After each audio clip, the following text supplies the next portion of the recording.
Hi everyone, welcome to the Navigant Credit Union Broadcast Center. I'm GoLocal News Editor Kate Nagel.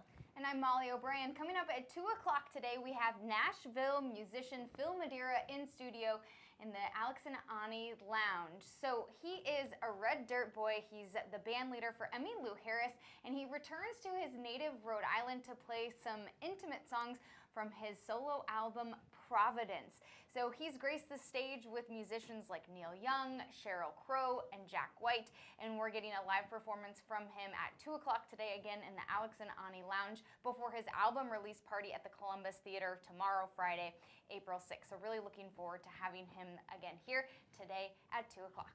At 3 o'clock, we will be up at the State House for Politics on Live, kicking off with Speaker of the House, Nicholas Mattiello. We are talking about legislation being introduced to put the Ethics Commission's filings online. This follows a GoLocal investigation into just how much information is publicly available. We'll be talking with the Speaker, talking with House Oversight Chair Patricia Serpa.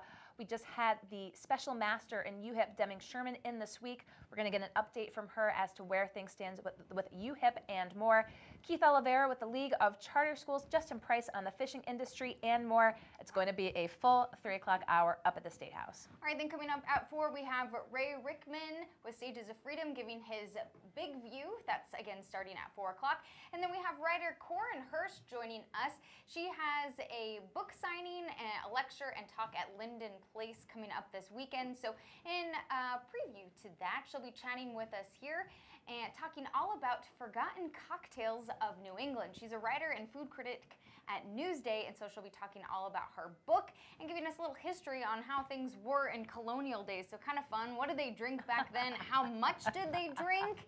So kind of excited to chat all about that, history of colonial cocktails and more. We're also talking about the Rhode Island Block Party coming up this weekend. I'm getting excited for robotics and what you can see, what you can expect. And we're also talking about Dungeons and Dragons. Is it good for you? Yeah, actually. So get excited to talk a little bit of Dungeons and Dragons, all coming up at the 4 o'clock hour. But we're kicking off at 2 in the Alex and Ani Lounge, 3 o'clock at the State House, 4 o'clock back in the Navigant Credit Union Broadcast Center. We look forward to seeing you this afternoon.